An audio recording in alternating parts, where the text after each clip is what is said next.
The competition that a player has faced throughout his career has a huge impact on whether they'll be successful or not. It can mean the difference from ending a playoff run short or going all the way. And throughout both Jordan and LeBron's career, they've both faced some great teams during the postseason. But who faced harder competition? At face value, you could just look at who played against more All-Stars. That would be LeBron James, who played against 93 All-Stars in his whole career, compared to Michael Jordan, who only played against 60. But LeBron has also played 53 playoff series compared to MJ's 37. If we take the average amount of All-Stars per playoff series, LeBron would come out on top, playing against an average of 1.75 All-Stars a series compared to Jordan's 1.62. Right here, this is a table that shows us the All-Stars that LeBron and Jordan played against in each different playoff round. As you'd expect, LeBron dominates this list in terms of total All-Stars played against, only coming up short in the first round. It makes sense. LeBron never had to play against the Larry Bird Celtics, the Sidney Moncrief Bucks, the first round of the playoffs. But in terms of average All-Stars played against, it gets a little different. Michael Jordan still wins the first round, but also takes the conference finals competition.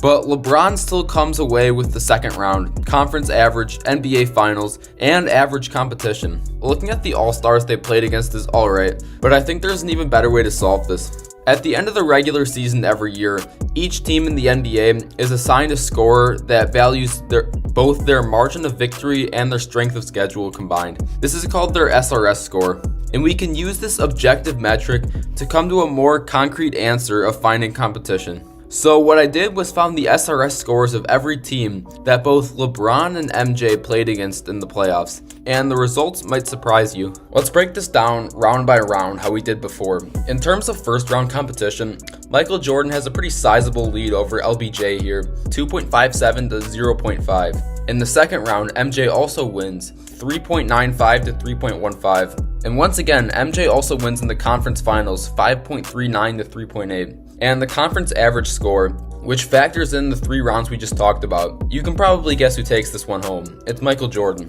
Truth be told is that the teams like the Larry Bird Celtics, Bad Boy Pistons, Patrick Ewing Knicks, and Reggie Miller Pacers were tougher matchups than who LeBron played, like the Big 3 Celtics, the Paul George Pacers, Derrick Rose Bulls, and DeMar DeRozan Raptors. But looking at NBA Finals competition is where things get different. LeBron wins this category 7.4 to 6.84. LeBron was constantly running into some of the greatest teams ever assembled in the finals. The Spurs with Tim Duncan, Tony Parker, and Kawhi multiple times, and the Splash Brother Warriors 4 times in a row. Historically elite teams. They were just more challenging matchups than, let's say, the Utah Jazz with Stockton and Malone, the Gary Payton Supersonics, and the Magic Johnson-led Lakers.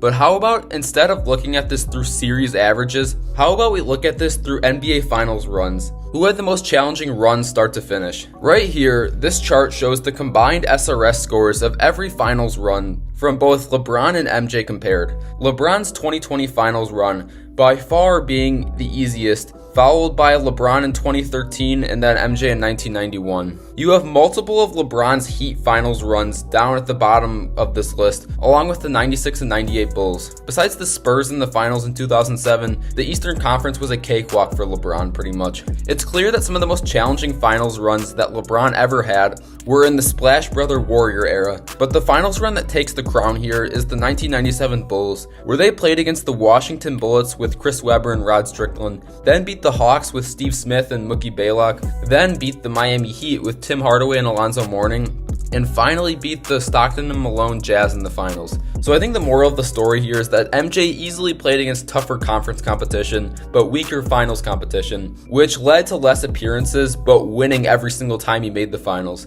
But LeBron faced way easier competition in his own conference, but tougher in the finals, which led to more appearances, but a lower win rate.